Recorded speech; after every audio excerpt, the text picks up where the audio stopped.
Welcome to you both. It's wonderful to have you. It's an honor to have you both here tonight. Good evening. We are looking forward to a spirited and thoughtful debate. So let's get started. I want to begin tonight with the issue that voters repeatedly say is their #1 issue, and that is the economy and the cost of living in this country. Vice President Harris, you and President Trump were elected 4 years ago, and your opponent on the stage here tonight often asks his supporters, are you better off than you were 4 years ago? When it comes to the economy, do you believe Americans are better off than they were 4 years ago? So I was raised as a middle-class kid, and I am actually the only person on this stage who has a plan that is about lifting up the middle class and working people of America. I believe in the ambition, the aspirations, the dreams of the American people.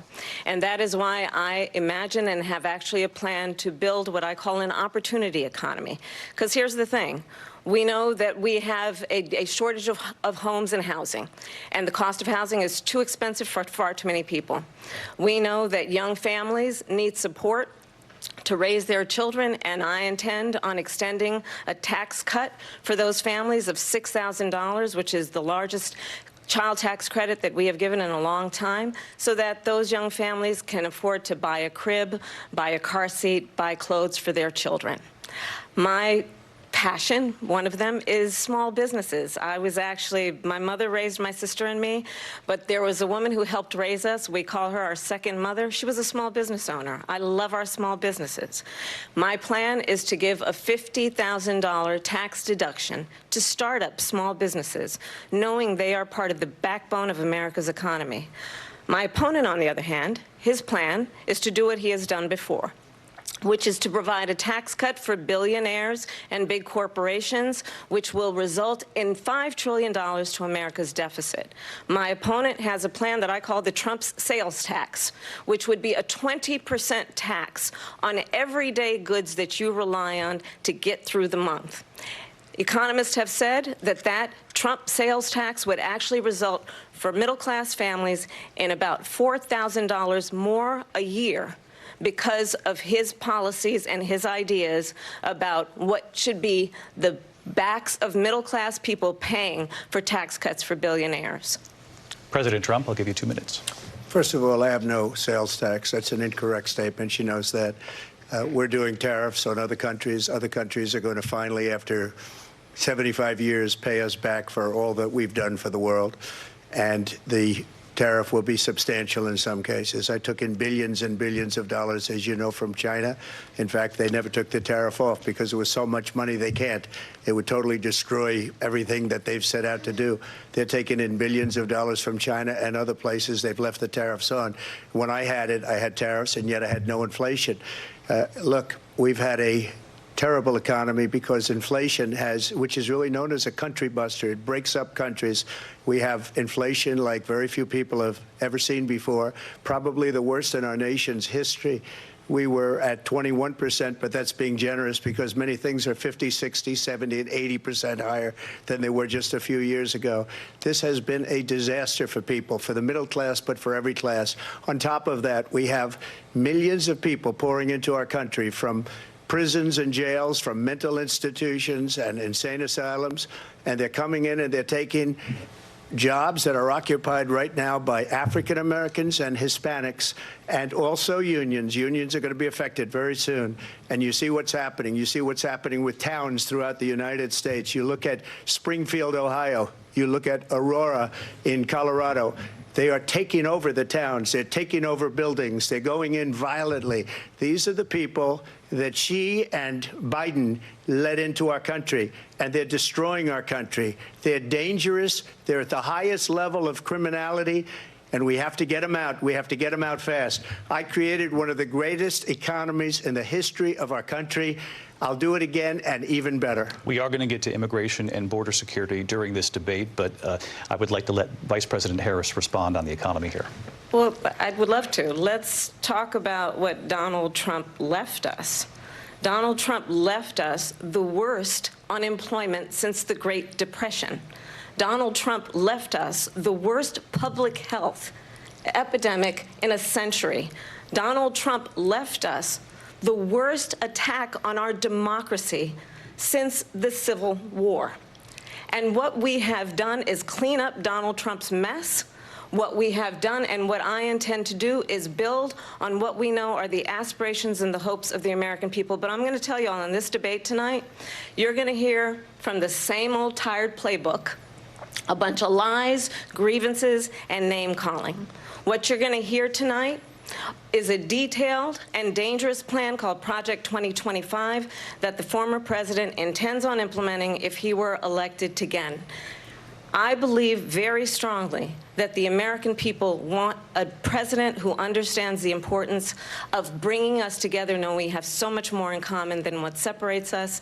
And I pledge to you to be a president for all Americans. President Trump will give you a minute here to respond. Number one, I have nothing to do, as you know, and as she knows better than anyone, I have nothing to do with Project 2025. That's out there. I haven't read it. I don't want to read it purposely. I'm not going to read it. This was a group of people that got together. They came up with some ideas, I guess some good, some bad. But it makes no difference. I have nothing to do. Everybody knows I'm an open book. Everybody knows what I'm going to do. Cut taxes very substantially and create a great economy like I did before. We had the greatest economy. We got hit with a pandemic. And the pandemic was not since 1917, where 100 million people died, has there been anything like it. We did a phenomenal job with the pandemic. We handed them over a country where the economy and where the stock market was higher than it was before the pandemic came in. Nobody's ever seen anything like it. We made ventilators for the entire world. We got gowns, we got masks, we did things that nobody thought possible. And people give me credit for rebuilding the military. They give me credit for a lot of things, but not enough credit for the great job we did with the pandemic. But the only jobs they got were bounce-back jobs. These were jobs bounced back, and it bounced back, and it went to their benefit. But I was the one that created them. They know it, and so does everybody else. Vice President Harris, I'll let you respond. So Donald Trump has no plan for you. And when you look at his economic plan, it's all about tax breaks for the richest people. I am offering what I describe as an opportunity economy, and the best economists in our country, if not the world, have reviewed our relative plans for the future of America. What Goldman Sachs has said is that Donald Trump's plan would make the economy worse. Mine would strengthen the economy. What the Wharton School has said is Donald Trump's plan would actually explode the deficit. 16 Nobel laureates have described his economic plan as something that would increase inflation and by the middle of next year would invite a recession. You just have to look at where we are and where we stand on the issues. And I'd invite you to know that Donald Trump actually has no plan for you because he is more interested in defending himself than he is in looking out for you. That's just a soundbite. They gave her that to say. Look, I went to the Wharton School of Finance, and many of those professors, the top professors, think my plan is a brilliant plan. It's a great plan. It's a plan that's going to bring up our worth, our value as a country. It's going to make people want to be able to go and work and create jobs and create a lot of good, solid money for our country. And just to finish off, she doesn't have a plan. She copied Biden's plan, and it's like 4 sentences, like run, spot, run. 4 sentences that are just, oh, we'll try and lower taxes. She doesn't have a plan. Take a look at her plan. She doesn't have a plan. Mr. President, I do want to drill down on something you both brought up. The Vice President brought up your tariffs. You responded, and let's drill down on this, because your plan is what she calls is essentially a national sales tax. Your proposal calls for tariffs, as you pointed out here, on foreign imports across the board. You recently said that you might double your plan, imposing tariffs up to 20% on goods coming into this country. As you know, many economists say that with tariffs at that level, costs are then passed on to the consumer. Vice President Harris has argued it'll mean higher prices on gas, food, clothing, medication, arguing it costs the typical family nearly $4,000 a year. Do you believe Americans can afford higher prices because of tariffs? They're not going to have higher prices. What's going to have and who's going to have higher prices is China and all of the countries that have been ripping us off for years. I was the only president ever. China was paying us hundreds of billions of dollars, and so were other countries. And, you know, if she doesn't like them, they should have gone out and they should have immediately cut the tariffs. But those tariffs are there 3.5 years now under their administration. We are going to take in billions of dollars, hundreds of billions of dollars. I had no inflation, virtually no inflation. They had the highest inflation perhaps in the history of our country, because I've never seen a worse period of time. People can't go out and buy cereal or bacon or eggs or anything else. The people of our country are absolutely dying with what they've done. They've destroyed the economy. And all you have to do is look at a poll. The polls say 80 and 85 and even 90% that the Trump economy was great, that their economy was terrible. Vice President Harris, I do want to ask for your response. And you heard what the president said there, because the Biden administration did keep a number of the Trump tariffs in place. So how do you respond? Well, let's be clear that the Trump administration resulted in a trade deficit, one of the highest we've ever seen in the history of America. He invited trade wars. You want to talk about his deal with China? What he ended up doing is, under Donald Trump's presidency, he ended up selling American chips to China to help them improve and modernize their military, basically sold us out, when a policy about China should be in making sure the United States of America wins the competition for the 21st century, which means focusing on the details of what that requires, focusing on relationships with our allies, focusing on investing in American-based technology so that we win the race on AI, on quantum computing, focusing on what we need to do to support America's workforce so that we don't end up having on the short end of the stick in terms of workers' rights. But what Donald Trump did, let's talk about this, with COVID, is he actually thanked President Xi for what he did during COVID. Look at his tweet. "Thank you, President Xi," exclamation point, when we know that Xi was responsible for lacking and not giving us transparency about the origins of COVID. President Trump, I'll let you respond. First of all, they bought their chips from Taiwan. We hardly make chips anymore because of philosophies like they have and policies like they have. I don't say her, because she has no policy. Everything that she believed 3 years ago and 4 years ago is out the window. She's going to my philosophy now. In fact, I was going to send her a MAGA hat. She's gone to my philosophy. But if she ever got elected, she'd change it. And it will be the end of our country. She's a Marxist. Everybody knows she's a Marxist. Her father's a Marxist professor in economics, and he taught her well. But when you look at what she's done to our country, and when you look at these millions and millions of people that are pouring into our country monthly, where it's, I believe, 21 million people, not the 15 that people say, and I think it's a lot higher than the 21. That's bigger than New York State pouring in. And just look at what they're doing to our country. They're criminals. Many of these people coming in are criminals. And that's bad for our economy, too. You know, you mentioned before, we'll talk about immigration later. Well, bad immigration is the worst thing that can happen to our economy. They have, and she has, destroyed our country with policy that's insane. Almost policy that you'd say they have to hate our country. President Trump, thank you. Lindsay? I want to turn to the issue of abortion. President Trump, you've often touted that you were able to kill Roe v. Wade. Last year, you said that you were proud to be the most pro-life president in American history. Then last month, you said that your administration would be great for women and their reproductive rights. In your home state of Florida, you surprised many with regard to your 6-week abortion ban, because you initially had said that it was too short. And you said, quote, "I'm going to be voting that we need more than 6 weeks." But then the very next day, you reversed course and said you would vote to support the 6-week ban. Vice President Harris says that women shouldn't trust you on the issue of abortion because you've changed your position so many times. Therefore, why should they trust you? Well, the reason I'm doing that vote is because the plan is, as you know, the vote is, they have abortion in the 9th month. They even have, and you can look at the governor of West Virginia, the previous governor of West Virginia, not the current governor, who's doing an excellent job, but the governor before, he said the baby will be born and we will decide what to do with the baby. In other words, we'll execute the baby. And that's why I did that, because that predominates, because they're radical. The Democrats are radical in that. And her vice presidential pick, which I think was a horrible pick, by the way, for our country, because he is really out of it. But her vice presidential pick says abortion in the 9th month is absolutely fine. He also says execution after birth. It's execution, no longer abortion, because the baby is born, is okay. And that's not okay with me, hence the vote. But what I did is something for 52 years. They've been trying to get Roe v. Wade into the states.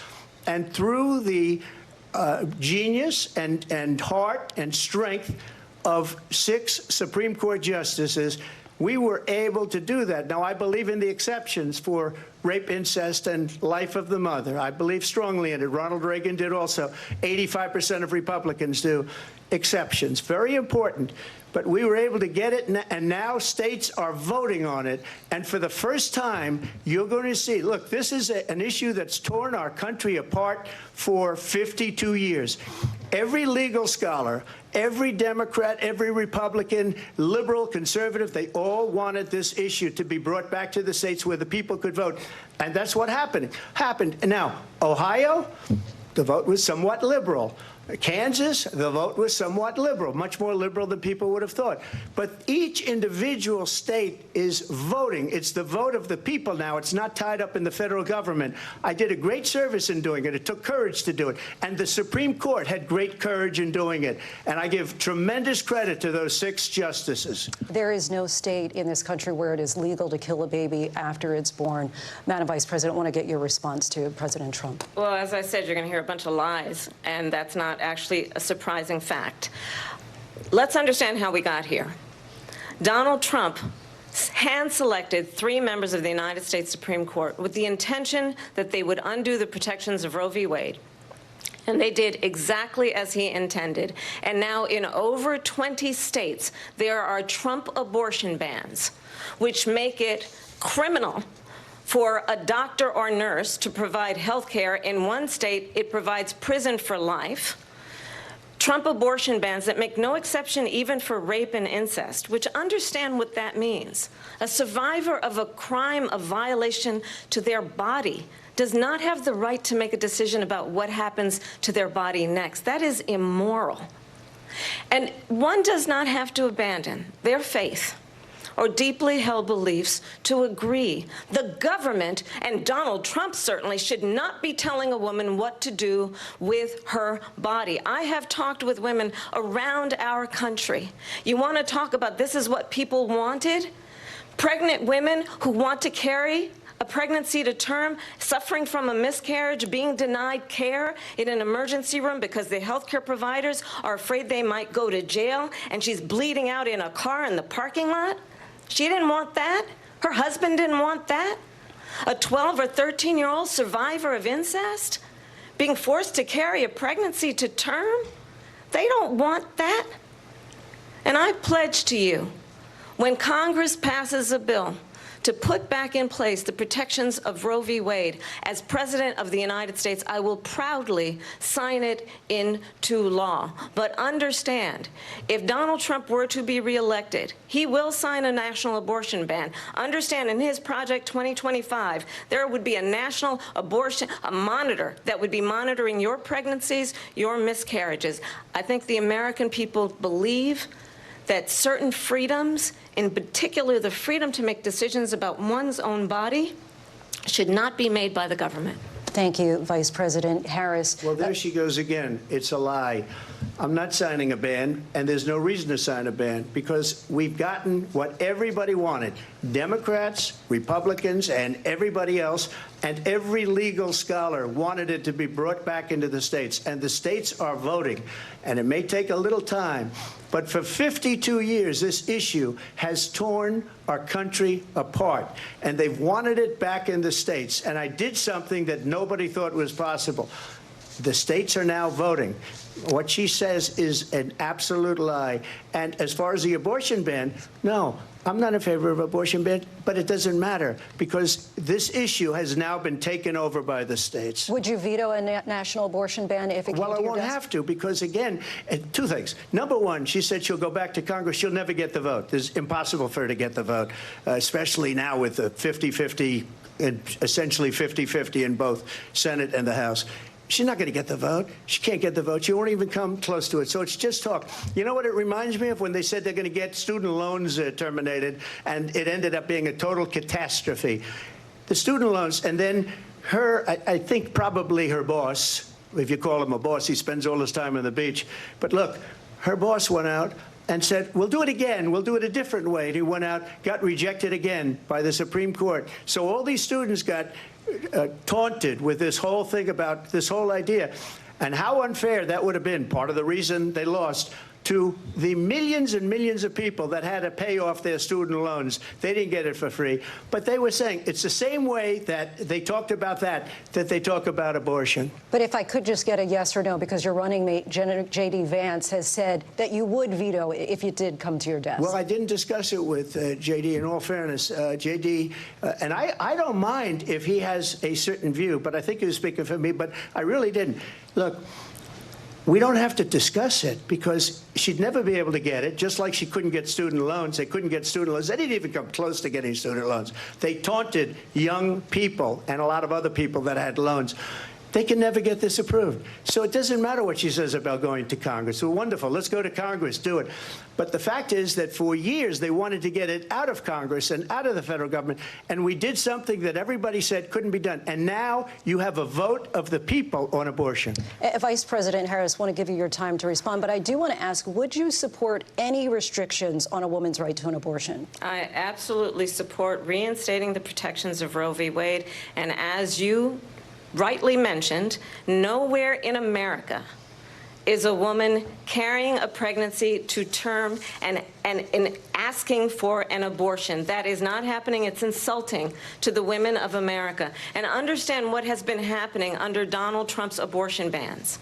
Couples who pray and dream of having a family are being denied IVF treatments. What is happening in our country?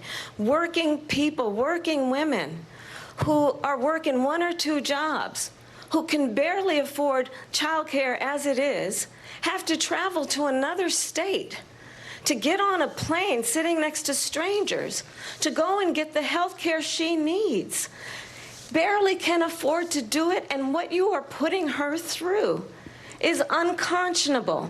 And the people of America have not, the majority of Americans believe in a woman's right to make decisions about her own body.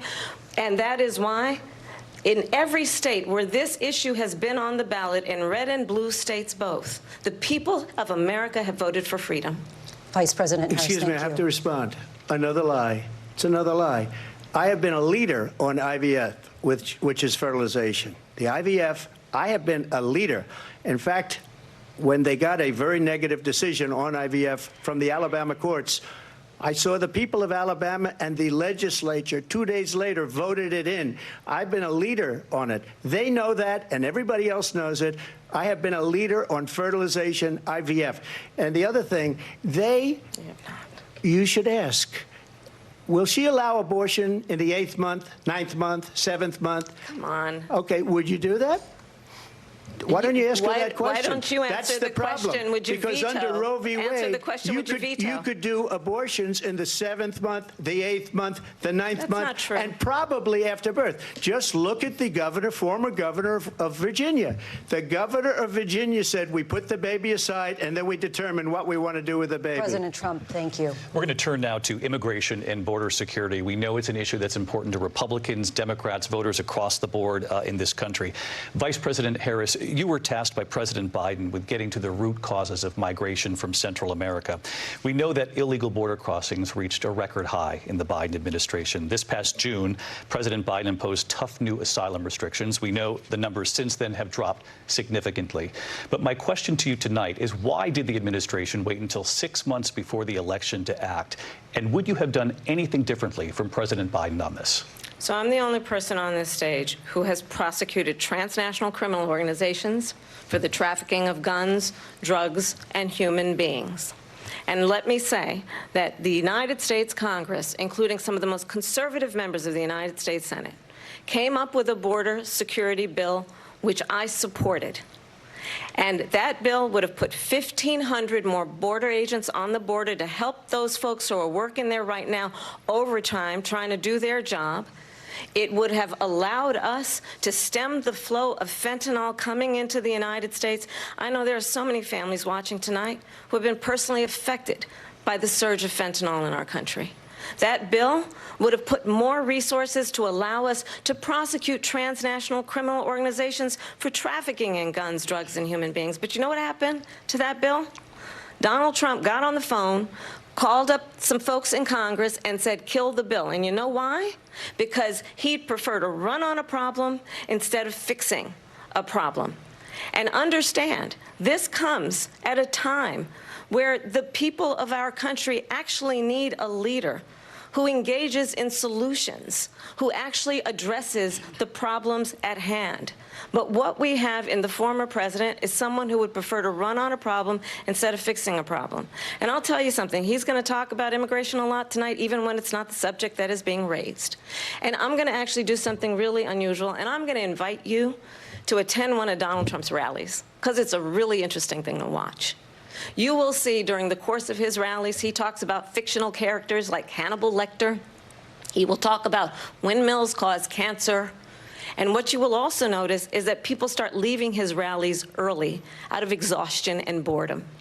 And I will tell you, the one thing you will not hear him talk about is you. You will not hear him talk about your needs, your dreams, and your desires. And I'll tell you, I believe you deserve a president who actually puts you first, and I pledge to you that I will. Vice President Harris, thank you. President Trump, on that point, I want to get your response. Well, I would like to respond. Let me just ask, though, why did you try to kill that bill, and successfully so, that would have put thousands of additional agents and officers on the border? First, let me respond as to the rallies. She said people start leaving. People don't go to her rallies. There's no reason to go. And the people that do go, she's bussing them in and paying them to be there, and then showing them in a different light. So she can't talk about that. People don't leave my rallies. We have the biggest rallies, the most incredible rallies in the history of politics. That's because people want to take their country back. Our country is being lost. We're a failing nation. And it happened 3.5 years ago. And what's going on here, you're going to end up in World War III, just to go into another subject. What they have done to our country by allowing these millions and millions of people to come into our country, and look at what's happening to the towns all over the United States. And a lot of towns don't want to talk. It's not going to be Aurora or Springfield. A lot of towns don't want to talk about it because they're so embarrassed by it.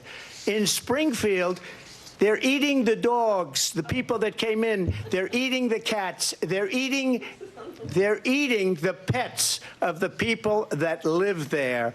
And this is what's happening in our country, and it's a shame. As far as rallies are concerned, as far as the reason they go is they like what I say. They want to bring our country back. They want to make America great again. It's a very simple phrase, make America great again.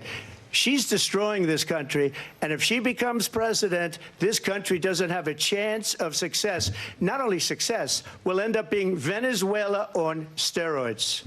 I just want to clarify here. You bring up Springfield, Ohio, and ABC News did reach out to the city manager there. He told us there have been no credible reports of specific claims of pets being harmed, injured, or abused by individuals within the immigrant community. Well, I've seen people on television. Let me just say here, this is the people on television say my dog was taken and used for food. So maybe he said that, and maybe that's a good thing to say for a city manager. I'm not taking this from television. But the people I'm on taking it from television the city saying their manager. dog was eaten by the people that went there.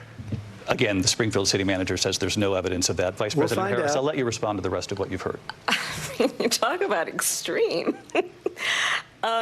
You know, this is, I think, one of the reasons why in this election I actually have the endorsement of 200 Republicans who have formerly worked with President Bush, Mitt Romney, and John McCain, including the endorsement of former Vice President Dick Cheney and Congress member Liz Cheney.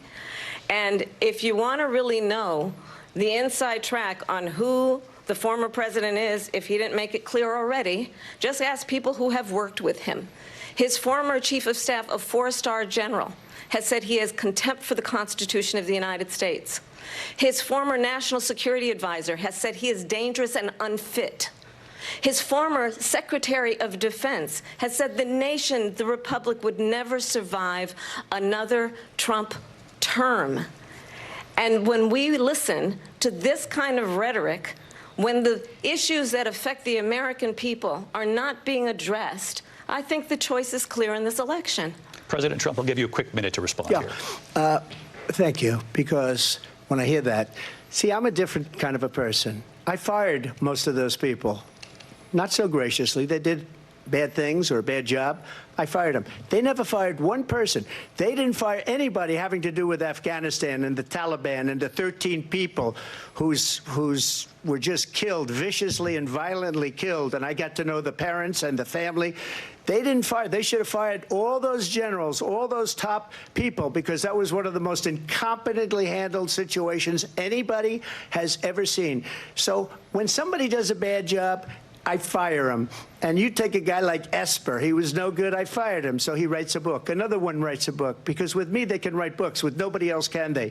But they have done such a poor job, and they never fire anybody. Look at the economy. Look at the inflation. They didn't fire any of their economists. They have the same people. That's a good way not to have books written about you. But just to finish, I got more votes than any Republican in history by far. In fact, I got more votes than any president, sitting president, in history by far. Let me continue on immigration. It was what you wanted to talk about earlier, so let's get back to your deportation proposal that the vice president has reacted to as well. President Trump, you call this the largest domestic deportation operation in the history of our country. You say you would use the National Guard. You say if things get out of control, you'd have no problem using the U.S. military. Police, yes. You also said you would use local police. How would you deport 11 million undocumented immigrants? I know you believe that number is much higher. Take us through this. What does this look like? Will authorities be going door to door in this country? Yeah, it is much higher because of them. They allowed criminals, many millions of criminals. They allowed terrorists. They allowed common street criminals. They allowed people to come in, drug dealers, to come into our country, and they're now in the United States and told by their countries like Venezuela, don't ever come back or we're going to kill you. Do you know that crime in Venezuela and crime in countries all over the world is way down? You know why? Because they've taken their criminals off the street and they've given them to her to put into our country. And this will be one of the greatest mistakes in history for them to allow. And I think they probably did it because they think they're going to get votes, but it's not worth it because they're destroying the fabric of our country by what they've done. There's never been anything done like this at all. They've destroyed the fabric of our country. Millions of people let in. And all over the world, crime is down. All over the world except here. Crime here is up and through the roof. Despite their fraudulent statements that they made, crime in this country is through the roof. And we have a new form of crime. It's called migrant crime. And it's happening at levels that nobody thought possible. President Trump, as you know, the FBI says overall violent crime is actually coming down in this country. But Vice Excuse me, President the FBI they were defrauding statements. They didn't include the worst cities. They didn't include the cities with the worst crime. It was a fraud, just like their number of 818,000 jobs that they said they created turned out to be a fraud. President Trump, thank you. I'll let you respond, Vice President Harris. Well, I think this is so rich, coming from someone who has been prosecuted for national security crimes, economic crimes, election interference, has been found liable for sexual assault, and his next big court appearance is in November at his own criminal sentencing. And let's be clear where each person stands on the issue of what is important about respect for the rule of law and respect for law enforcement. The former vice president called for defunding federal law enforcement, 45,000 agents, get this, on the day after he was arraigned on 34 felony counts. So let's talk about what is important in this race. It is important that we move forward, that we turn the page on this same old tired rhetoric and address the needs of the American people, address what we need to do about the housing shortage, which I have a plan for, address what we must do to support our small businesses, address bringing down the price of groceries. But frankly, the American people are exhausted with this same old tired playbook. Vice President Harris, thank you. Excuse me. Every one of those cases was started by them against their political opponent. And I'm winning most of them, and I will win the rest on appeal. And you saw that with the decision that came down just recently from the Supreme Court. I'm winning most of them. But those are cases, it's called weaponization. Never happened in this country. They weaponized the Justice Department. Every one of those cases was involved with the DOJ, from Atlanta and Fani Willis to the Attorney General of New York and the DA in New York. Every one of those cases. And then they say, oh, he's a criminal. They're the ones that made them go after me. By the way, Joe Biden was found essentially guilty on the documents case. And what happened in my documents case? They said, oh, that's the toughest of them all. A complete and total victory. 2 months ago, it was thrown out. It's weaponization, and they used it, and it's never happened in this country. They used it to try and win an election. They're fake cases. President Trump, thank you. A really quick response here, Vice President Harris, on this notion of weaponization of the Justice Department. Well, let's talk about extreme and understand the context in which this election in 2024 is taking place. The United States Supreme Court recently ruled that the former president would essentially be immune from any misconduct if he were to enter the White House again. Understand, this is someone who has openly said he would terminate, I'm quoting, terminate the Constitution of the United States, that he would weaponize the Department of Justice against his political enemies. Someone who has openly expressed disdain for members of our military. Understand what it would mean if Donald Trump were back in the White House with no guardrails, because certainly we know now the court won't stop him. We know J.D. Vance is not going to stop him. It's up to the American people Vice President Harris, thank you. Lindsay? Vice President Harris, in your last run for president. This is the one that weaponized, not me. She weaponized. I probably took a bullet to the head because of the things that they say about me. They talk about democracy. I'm a threat to democracy. They're the threat to democracy with a fake Russia investigation that went nowhere. We have a lot to get to. Lindsay? Vice President Harris, in your last run for president, you said you wanted to ban fracking. Now you don't. You wanted mandatory government buyback programs for assault weapons. Now your campaign says you don't. You supported decriminalizing border crossings. Now you're taking a harder line. I know you say that your values have not changed. So then why have so many of your policy positions changed? So my values have not changed, and I'm going to discuss every one of the, at least every point that you've made. But in particular, let's talk about fracking, because we're here in Pennsylvania. I made that very clear in 2020. I will not ban fracking. I have not banned fracking as Vice President of the United States. And in fact, I was the tie-breaking vote on the Inflation Reduction Act, which opened new leases for fracking. My position is that we have got to invest in diverse sources of energy so we reduce our reliance on foreign oil. We have had the largest increase in domestic oil production in history because of an approach that recognizes that we cannot over-rely on foreign oil. As it relates to my values, let me tell you, I grew up a middle-class kid raised by a hardworking mother who worked and saved and was able to buy our first home when I was a teenager. The values I bring to the importance of home ownership, knowing not everybody got handed $400 million on a silver platter and then filed bankruptcy 6 times, is a value that I bring to my work to say we are going to work with the private sector and home builders to increase 3 million homes, increase by 3 million homes by the end of my first term. My work that is related to having a friend when I was in high school who was sexually assaulted by her stepfather.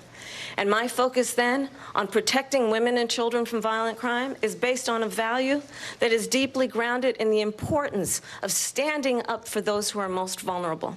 My work that is about protecting Social Security and Medicare is based on long-standing work that I have done. Protecting seniors from abuse have not changed. And what is important is that there is a president who actually brings values and a perspective that is about lifting people up and not beating people down and name-calling. The true measure of the leader is the leader who actually understands the strength is not in beating people down, it's in lifting people up. I intend to be that president. President Trump, your response? First of all, I wasn't given $400 million. I wish I was. My father was a Brooklyn builder, Brooklyn, Queens, and a great father, and I learned a lot from him. But I was given a fraction of that, a tiny fraction, and I built it into many, many billions of dollars, many, many billions. And when people see it, they are even surprised. So we don't have to talk about that. Fracking, she's been against it for 12 years. Defund the police, she's been against that forever. She gave all that stuff up very wrongly, very horribly, and everybody's laughing at it, okay? They're all laughing at it. She gave up at least 12 and probably 14 or 15 different policies. Like, she was big on defund the police. In Minnesota, she went out, wait a minute, I'm talking now, if you don't mind, please. Does that sound familiar? Don't lie. She went out in Minnesota and wanted to let criminals that killed people, that burned down Minneapolis, she went out and raised money to get them out of jail. She did things that nobody would ever think of. Now she wants to do transgender operations on illegal aliens that are in prison. This is a radical left liberal that would do this. She wants to confiscate your guns, and she will never allow fracking in Pennsylvania. If she won the election, fracking in Pennsylvania will end on day one. Just to finish one thing, so important in my opinion. So I got the oil business going like nobody has ever done before. When they took over, they got rid of it, started getting rid of it, and the prices were going up the roof. They immediately let these guys go to where they were. I would have been 5 times, 4 times, 5 times higher, because you're talking about 3.5 years ago. They got it up to where I was because they had no choice, because the prices of energy were quadrupling and doubling. You saw what happened to gasoline. So they said, let's go back to Trump. But if she won the election, the day after that election, they'll go back to destroying our country, and oil will be dead, fossil fuel will be dead. We'll go back to windmills, and we'll go back to solar, where they need a whole desert to get some energy to come out of it. You ever see a solar plant? By the way, I'm a big fan of solar, but they take 400, 500 acres of desert President soil. Trump, we have a These lot are of not good issues things that we for the have to get environment, to. as We're she out of time. understands. Thank you. Lindsay, thank you. We have an election in just 56 days.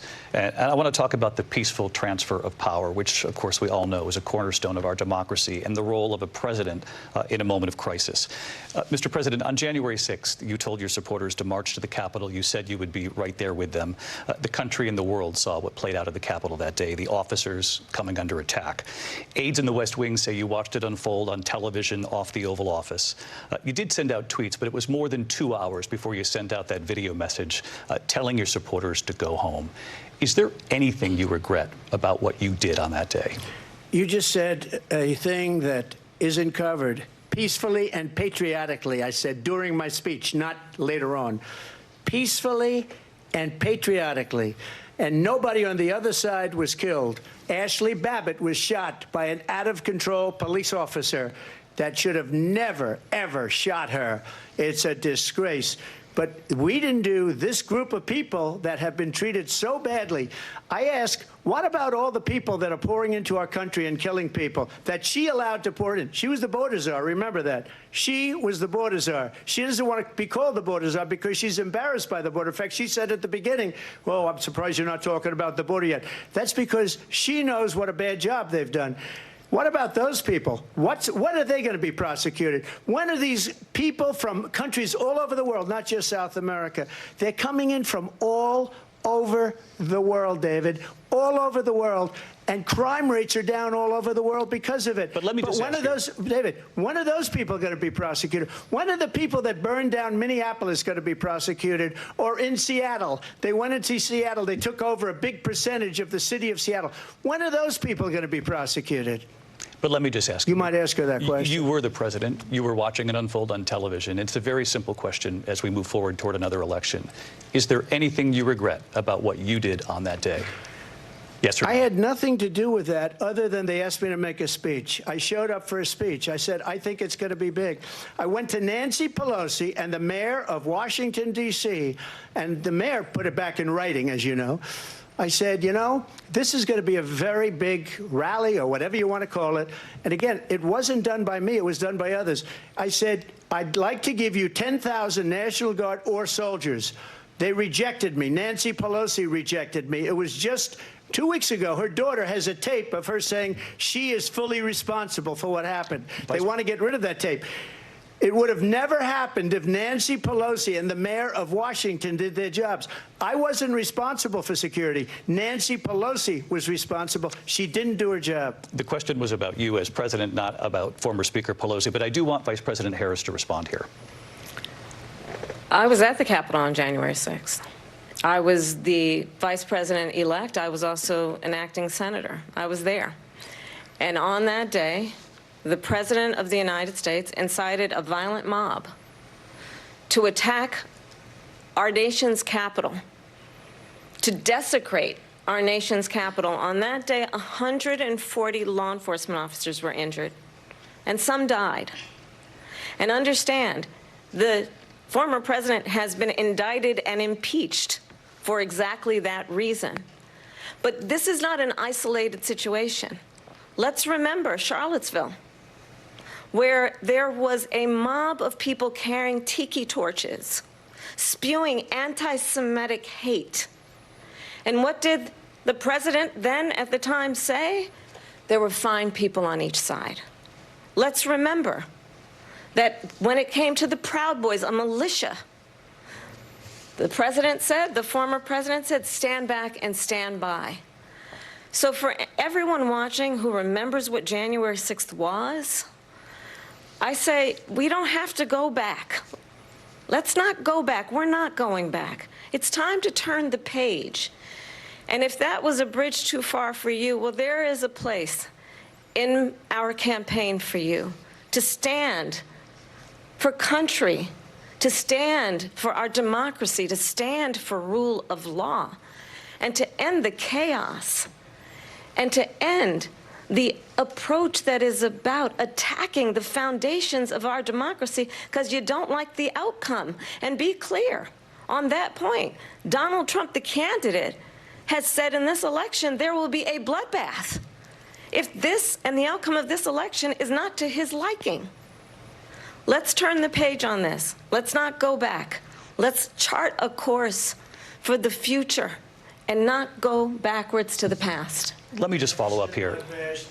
It was a different term, and it was a term that related to energy because they have destroyed our energy business. That was where bloodbath was. Also, on Charlottesville, that story has been, as you would say, debunked.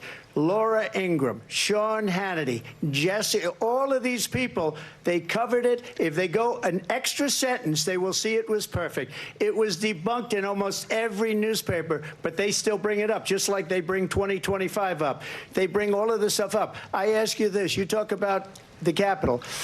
Why are we allowing these millions of people to come through on the southern border? How come she's not doing anything? And I'll tell you what I would do, and I would be very proud to do it. I would say we would both leave this debate right now. I'd like to see her go down to Washington, D.C. during this debate because we're wasting a lot of time. Go down to, because she's been so bad, it's so ridiculous.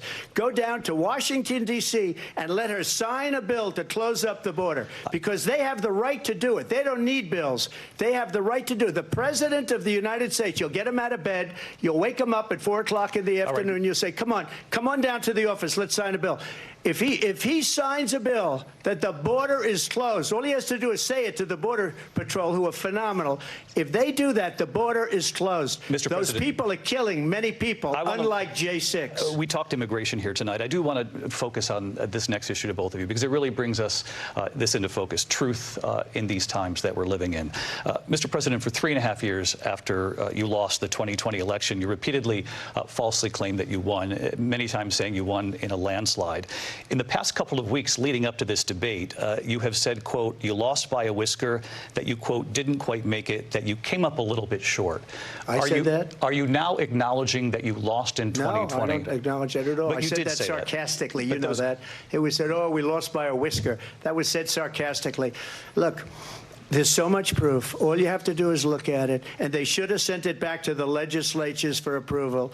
I got almost 75 million votes, the most votes any sitting president has ever gotten. I was told if I got 63, which was what I got in 2016, you can't be beaten. The election, people should never be thinking about an election as fraudulent. We need two things. We need walls. And we have to have it. We have to have borders. And we have to have good elections. Our elections are bad. And a lot of these illegal immigrants coming in, they're trying to get them to vote. They can't even speak English. They don't even know what country they're in practically. And these people are trying to get them to vote. And that's why they're allowing them to come into our country. I did watch all of these pieces of video. I didn't detect the sarcasm, lost by a whisker. We didn't quite make it. And we should just point out here as clarification, and you know this, you and your allies, 60 cases in front of many judges, many of them Republican. No judge looked at it. And said they said we didn't have standing. That's the other thing. They said we didn't have standing, a technicality. Can you imagine a system where a person in an election doesn't have standing? The president of the United States doesn't have standing. That's how we lost. If you look at the facts, and I'd love to have you'll do a special on it. I'll show you Georgia, and I'll show you Wisconsin, and I'll show you Pennsylvania, and I'll show you. We have so many facts and statistics, but you know what? That doesn't matter, because we have to solve the problem that we have right now. That's old news. And the problem that we have right now is we have a nation in decline, and they have put it into decline. We have a nation that is dying, David. Mr. President, thank you. Vice President Harris, you heard the president there tonight. He said he didn't say that he lost by a whisker. So he still believes he did not lose the election that was won by President Biden and yourself. But I do want to ask you about something that's come up in the last couple of days. This was a post from President Trump about this upcoming election just weeks away. He said, when I win, those people who cheated, and then he lists donors, voters, election officials, he says will be prosecuted to the fullest extent of the law, which will include long-term prison sentences. One of your campaign's top lawyers responded saying, we won't let Donald Trump intimidate us. We won't let him suppress the vote. Is that what you believe he's trying to do here? Donald Trump was fired by 81 million people. So let's be clear about that. And clearly he is having a very difficult time processing that. But we cannot afford to have a president of the United States who attempts, as he did in the past, to upend the will of the voters in a free and fair election. And I'm going to tell you that I have traveled the world as Vice President of the United States, and world leaders are laughing at Donald Trump. I have talked with military leaders, some of whom worked with you, and they say you're a disgrace. And when you then talk in this way in a presidential debate and deny what over and over again are court cases you have lost because you did, in fact, lose that election, it leads one to believe that perhaps we do not have in the candidate to my right the temperament or the ability to not be confused about fact. That's deeply troubling, and the American people deserve better. I'll give you 1 minute to respond, Mr. President. Let me just say about world leaders.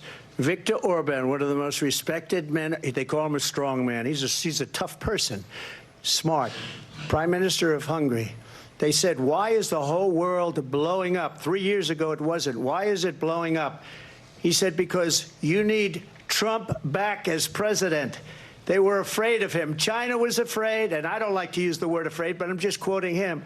China was afraid of him. North Korea was afraid of him. Look at what's going on with North Korea, by the way. He said Russia was afraid of him. I ended the Nord Stream 2 pipeline, and Biden put it back on day one, but he ended the XL pipeline.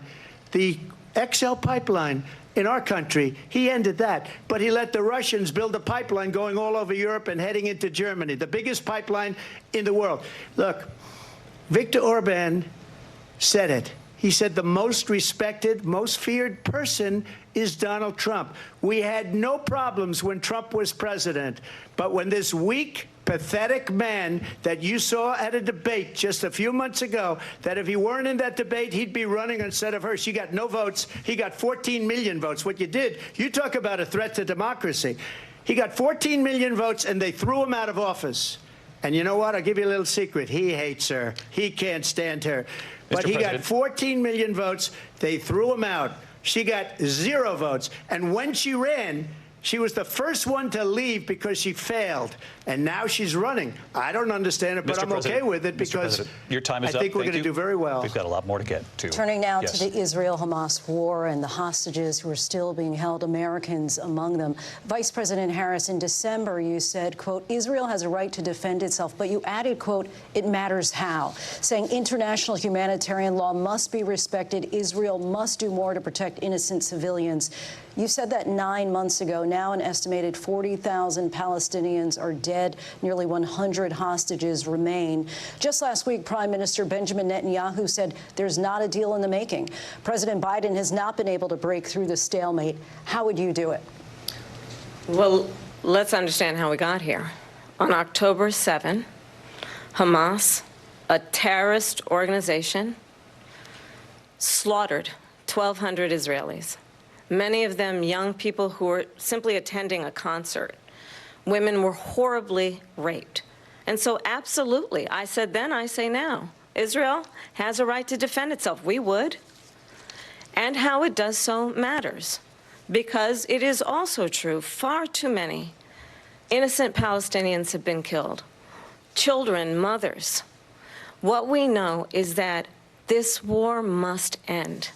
It must end immediately, and the way it will end is we need a ceasefire deal and we need the hostages out. And so we will continue to work around the clock on that. Work around the clock, also understanding that we must chart a course for a two-state solution. And in that solution, there must be security for the Israeli people and Israel, and in equal measure for the Palestinians. But the one thing I will assure you always, I will always give Israel the ability to defend itself, in particular as it relates to Iran and any threat that Iran and its proxies pose to Israel. But we must have a two-state solution where we can rebuild Gaza, where the Palestinians have security, self-determination, and the dignity they so rightly deserve. President Trump, how would you negotiate with Netanyahu and also Hamas in order to get the hostages out and prevent the killing of more innocent civilians in Gaza? If I were president, it would have never started.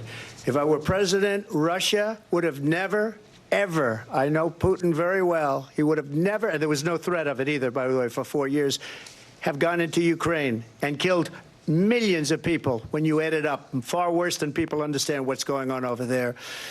But when she mentions about Israel, all of a sudden, she hates Israel. She wouldn't even meet with Netanyahu when he went to Congress to make a very important speech. She refused to be there because she was at a sorority party of hers. She wanted to go to the sorority party. She hates Israel. If she's president, I believe that Israel will not exist within 2 years from now. And I've been pretty good at predictions, and I hope I'm wrong about that one.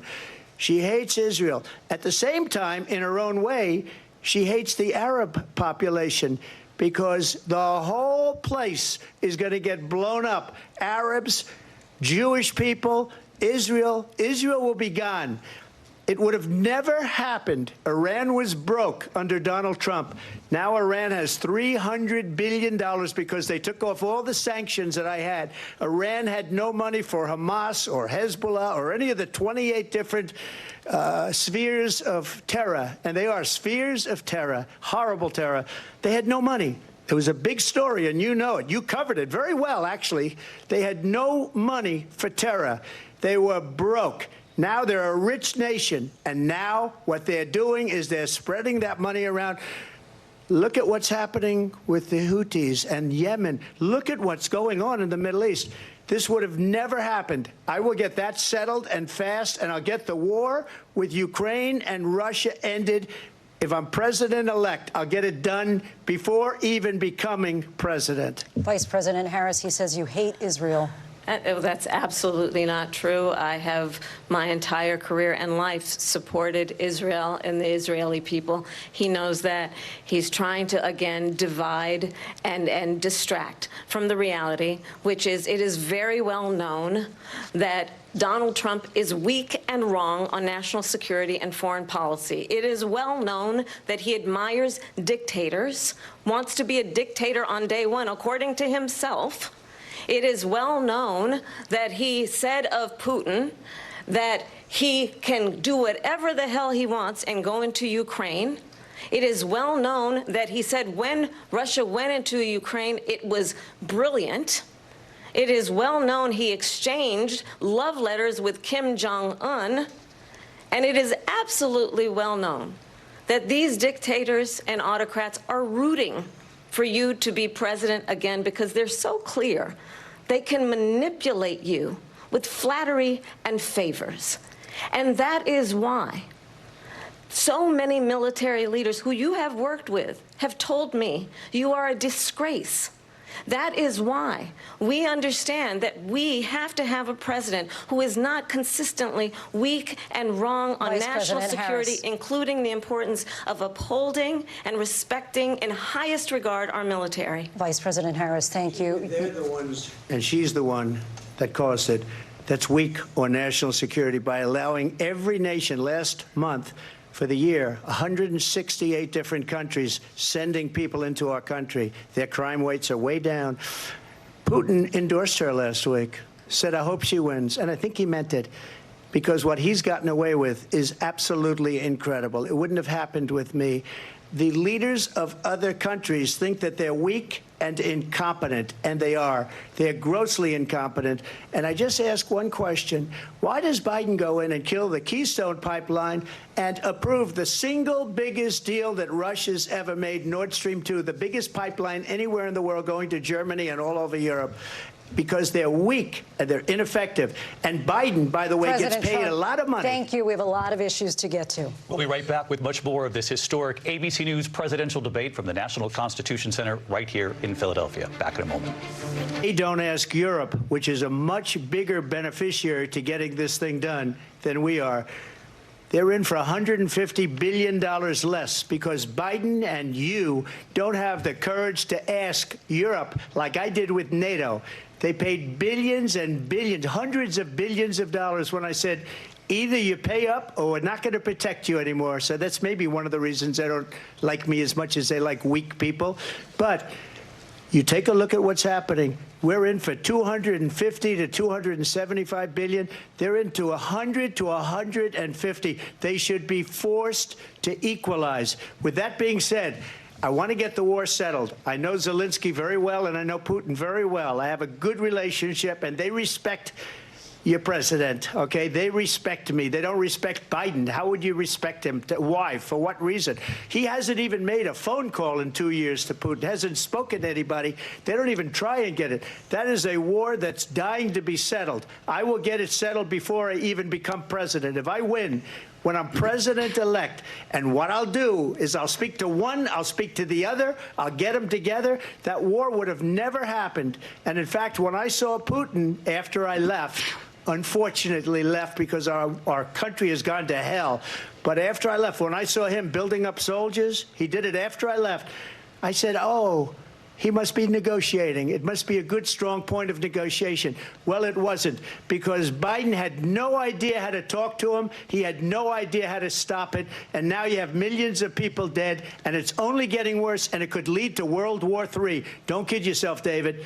We're playing with World War III, and we have a president that we don't even know if he's... Where is our president? We don't even know if he's a president. And just to clarify they here... They threw him out of a campaign like a dog. We don't even know. Is he our president? But we have a president, Mr. President, that doesn't know he's alive. Your time is up. Just to clarify in the question, do you believe it's in the U.S. best interest for Ukraine to win this war, yes or no? I think it's the U.S. best interest to get this war finished and just get it done. All right. Negotiate a deal, because we have to stop all of these human lives from being destroyed. I want to take this to Vice President Harris. I want to get your thoughts on support for Ukraine in this moment, but also, as Commander-in-Chief, if elected, how would you deal with Vladimir Putin, and would it be any different from what we're seeing from President Biden? Well, first of all, it's important to remind the former president you're not running against Joe Biden, you're running against me. I believe the reason that Donald Trump says that this war would be over within 24 hours is because he would just give it up. And that's not who we are as Americans. Let's understand what happened here. I actually met with Zelensky a few days before Russia invaded tried through force to change territorial boundaries, to defy one of the most important international rules and norms, which is the importance of sovereignty and territorial integrity. And I met with President Zelensky. I shared with him American intelligence about how he could defend himself.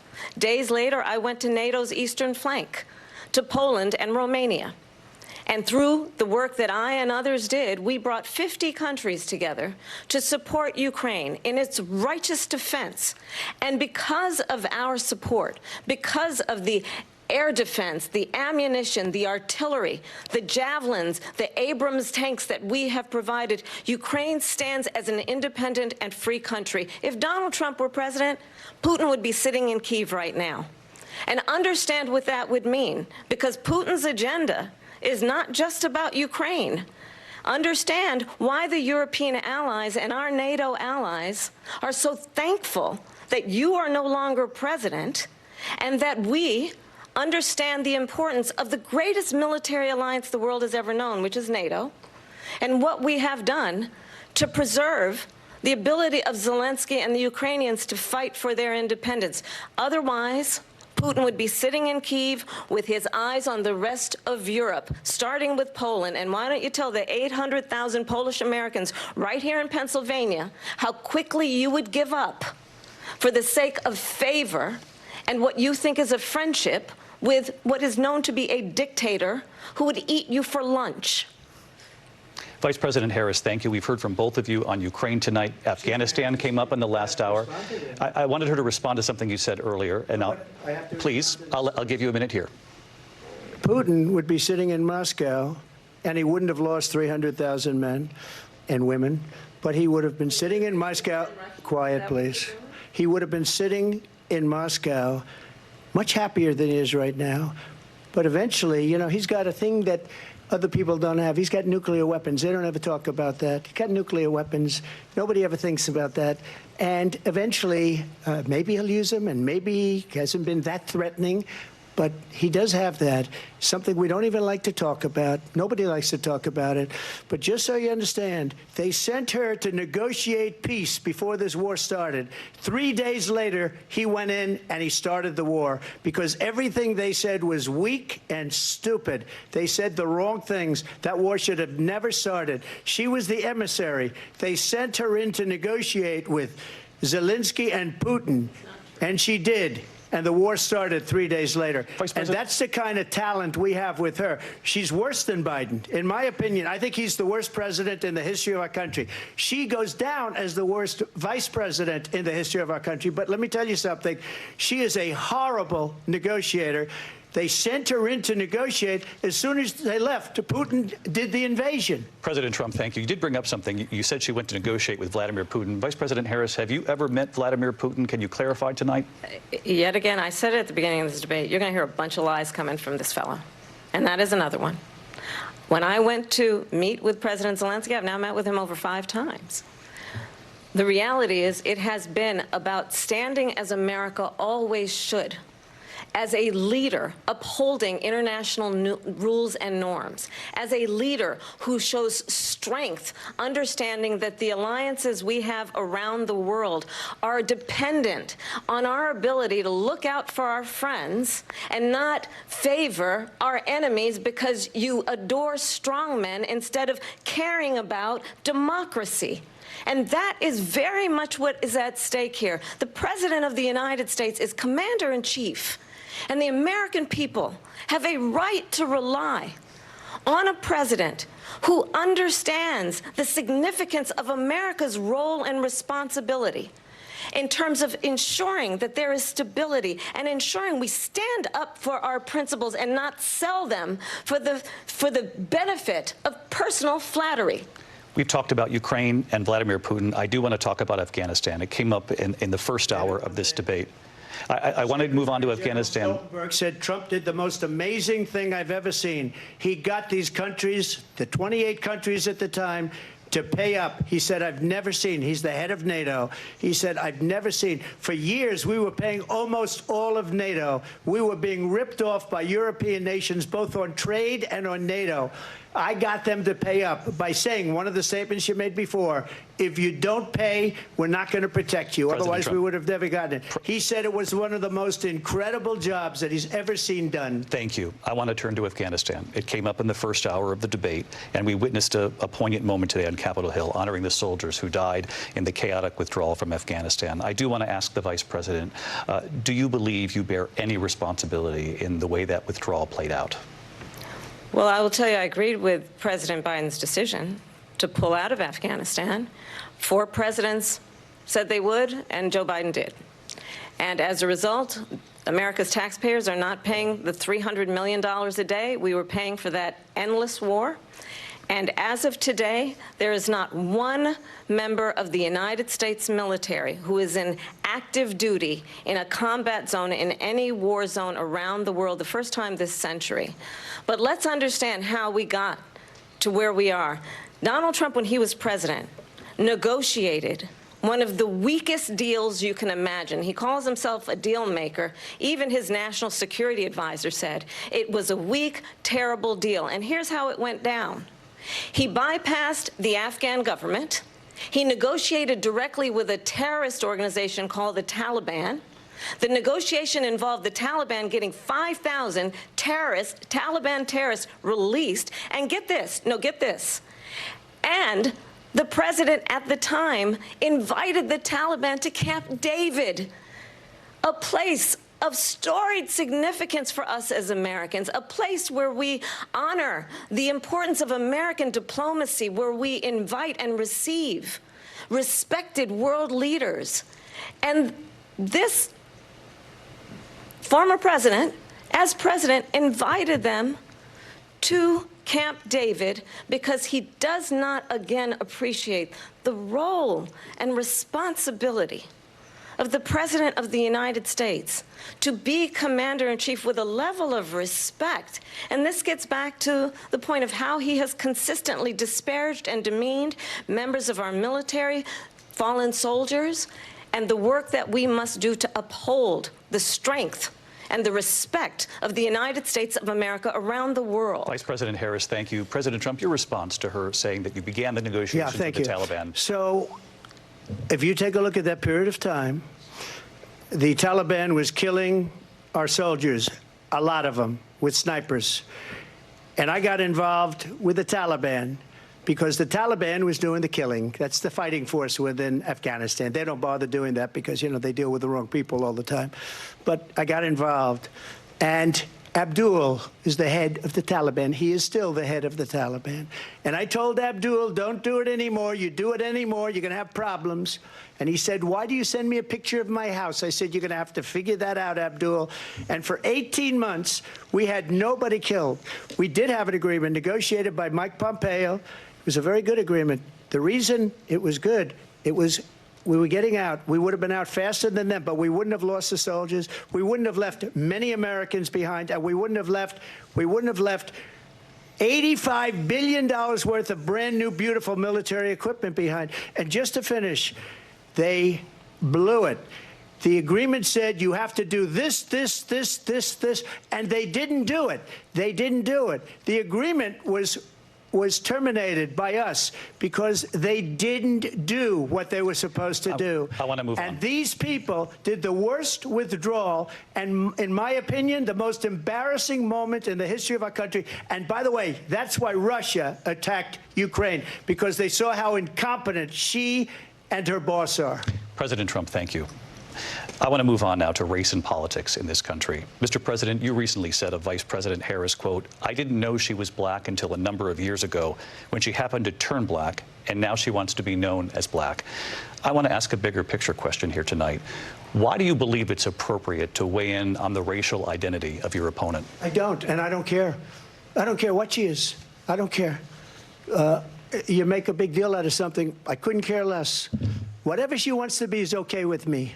But those were your words, so I'm asking. I don't know. I mean, all I can say is I read where she was not black, that she put out, and I'll say that. And then I read that she was black, and that's okay. Either one was okay with me. That's up to her. That's up to her. Vice President Harris, your thoughts on this? I think it's, I mean, honestly, I think it's tragedy that we have someone who wants to be president who has consistently, over the course of his career, attempted to use race to divide the American people. You know, I do believe that the vast majority of us know that we have so much more in common than what separates us, and we don't want this kind of approach that is just constantly trying to divide us, and especially by race. And let's remember how Donald Trump started. He was land, he owned buildings, and he was investigated because he refused to rent property to black families. Let's remember, this is the same individual who took out a full-page ad in the New York Times calling for the execution of 5 young black and Latino boys who were innocent, the Central Park 5.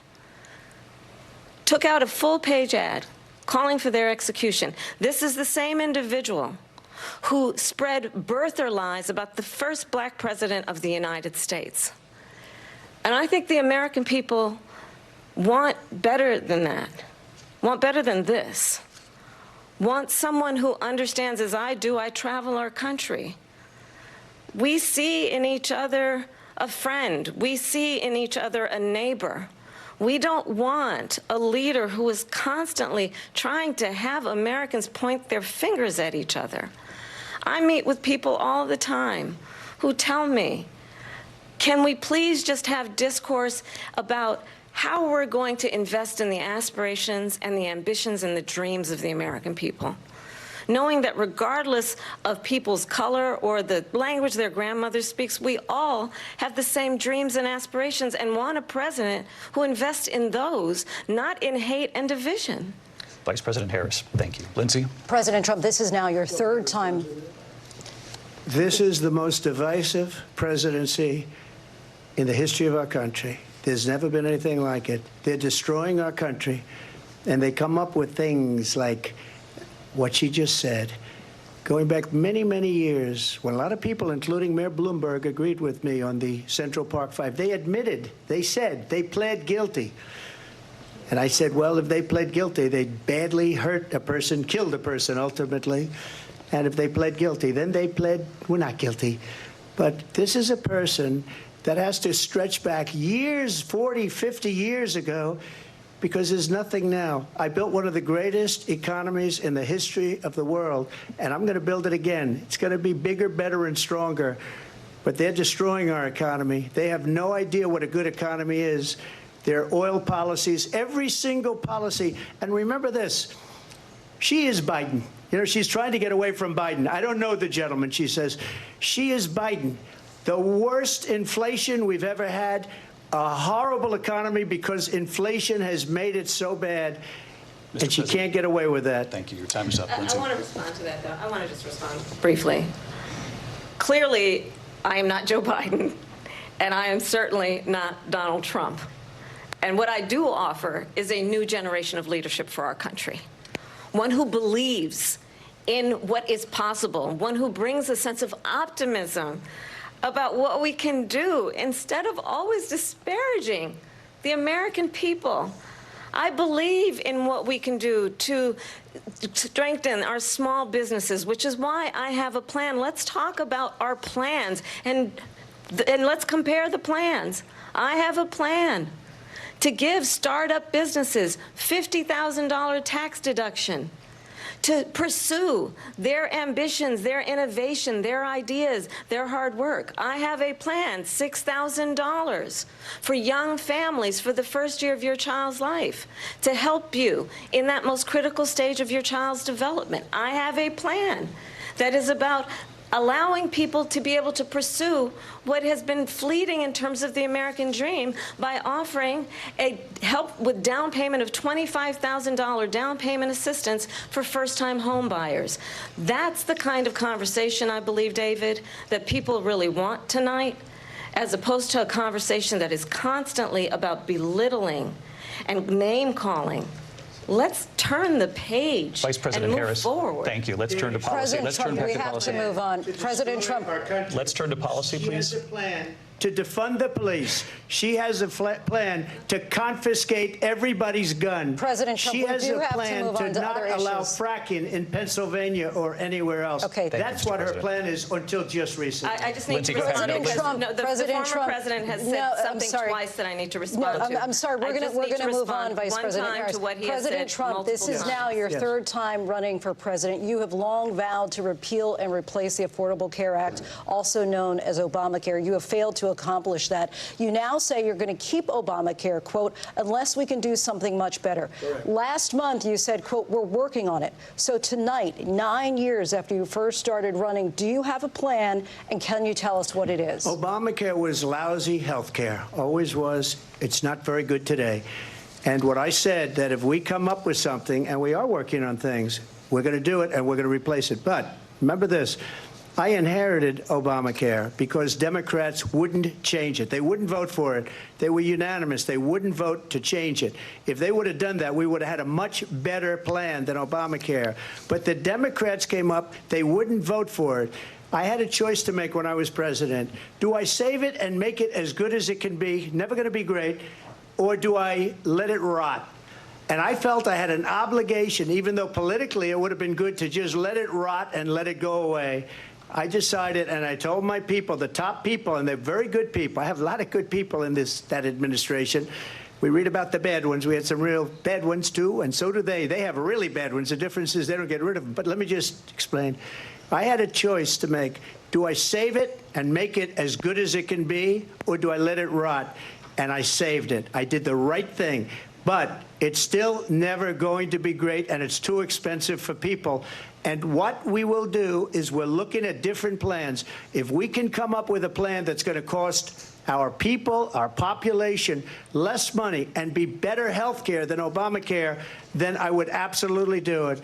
But until then, I'd run it as good as it can be run. So just a yes or no, you still do not have a plan? I have concepts of a plan. I'm not president right now. But if we come up with something, I would only change it if we come up with something that's better and less expensive. And there are concepts and options we have to do that, and you'll be hearing about it in the not-too-distant future. Vice President Harris, in 2017, you supported Bernie Sanders' proposal to do away with private insurance and create a government-run health care system. 2 years later, you proposed a plan that included a private insurance option. What is your plan today? Well, first of all, I absolutely support, and over the last 4 years as vice president, private health care options. But what we need to do is maintain and grow the Affordable Care Act. But I'll get to that, Lindsey. I just need to respond to a previous point that the former president has made. I've made very clear my position on fracking. And then this business about taking everyone's guns away. Tim Walz and I are both gun owners. We're not taking anybody's guns away. So stop with the continuous lying about this stuff. As it relates to the Affordable Care Act, understand, just look at the history to know where people stand. When Donald Trump was president, 60 times he tried to get rid of the Affordable Care Act. 60 times. I was a senator at the time when I will never forget the early morning hours when it was up for a vote in the United States Senate. And the late, great John McCain, who you have disparaged as being, you don't like him, you said, at the time because he got caught. He was an American hero. The late, great John McCain, I will never forget that night, walked onto the Senate floor and said, no, you don't. No, you don't. No, you don't get rid of the Affordable Care Act. You have no plan. And what the Affordable Care Act has done is eliminate the ability of insurance companies to deny people with pre-existing conditions. I don't have to tell the people watching tonight, you remember what that was like? Remember when an insurance company could deny if a child had asthma, if someone was a breast cancer survivor, if a grandparent had diabetes? And thankfully, as I've been vice president, and we, over the last 4 years, have strengthened the Affordable Care Act, we have allowed, for the first time, Medicare to negotiate drug prices on behalf of you, the American people. Donald Trump said he was going to allow Medicare to negotiate drug prices. He never did. We did. And now we have capped the cost of insulin at $35 a month. Since I've been vice president, we have capped the cost of prescription medication for seniors at $2,000 a year. And when I am president, we will do that for all people, understanding that the value I bring to this is that access to health care should be a right, and not just a privilege of those who can afford it. And the plan has to be to strengthen the Affordable Care Act, not get rid of it, pass this prologue in terms of where Donald Trump stands on that. I want to move to an issue that's important for a lot of... She made a mistake. Number one, John McCain fought Obamacare for 10 years. But it wasn't only him. It were all of the Democrats that kept it going. And you know what? We can do much better than Obamacare, much less money. But she won't improve private insurance for people, private medical insurance.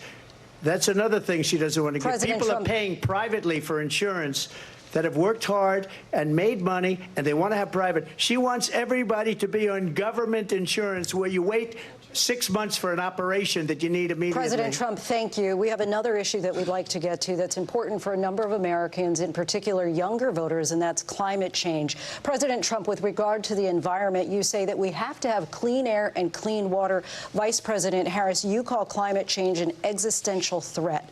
The question to you both tonight is, what would you do to fight climate change? And Vice President Harris, we'll start with you. 1 minute for you each. Well, the former president had said that climate change is a hoax.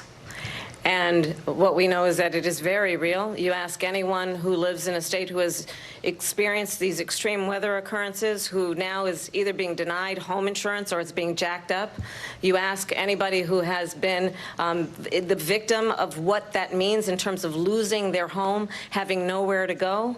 We know that we can actually deal with this issue. The young people of America care deeply about this issue.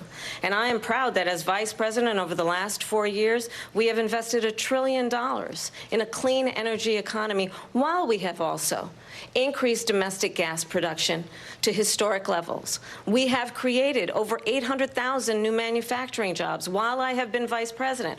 We have invested in clean energy to the point that we are opening up factories around the world. Donald Trump said he was going to create manufacturing jobs. He lost manufacturing jobs.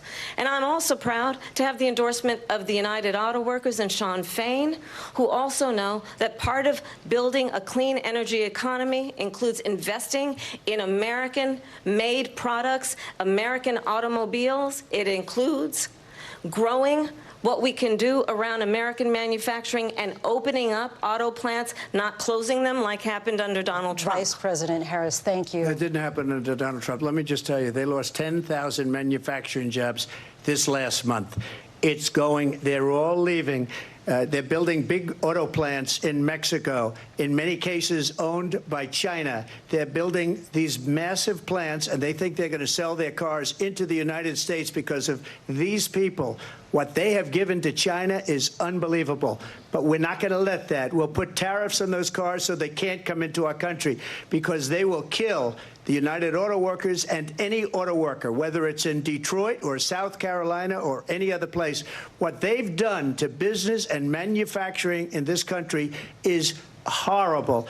We have nothing because they refuse. You know, Biden doesn't go after people because supposedly China paid him millions of dollars. He's afraid to do it. Between him and his son, they get all this money from Ukraine. They get all this money from all of these different countries. And then you wonder, why is he so loyal to this one, that one, Ukraine, China? Why is he? Why did he get $3.5 million from the mayor of Moscow's wife? Why did she pay him $3.5 million? This is a crooked administration, and they're selling our country down the tubes. President Trump, thank you. Thank you.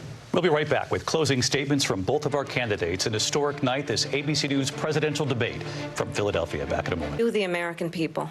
Vice President Harris, thank you. President Trump. So she just started by saying she's going to do this, she's going to do that, she's going to do all these wonderful things. Why hasn't she done it? She's been there for 3.5 years. They've had 3.5 years to fix the border. They've had 3.5 years to create jobs and all the things we talked about. Why hasn't she done it? She should leave right now, go down to that beautiful White House, go to the Capitol, get everyone together and do the things you want to do, but you haven't done it, and you won't do it because you believe in things that the American people don't believe in. You believe in things like, we're not going to frack. We're not going to take fossil fuel. We're not going to do things that are going to make this country strong, whether you like it or not. Germany tried that, and within 1 year, they were back to building normal energy plants. We're not ready for it. We can't sacrifice our country for the sake of bad vision. But I just ask one simple question. Why didn't she do it? We're a failing nation. We're a nation that's in serious decline. We're being laughed at all over the world. All over the world, they're laughing. I know the leaders very well. They're coming to see me. They call me.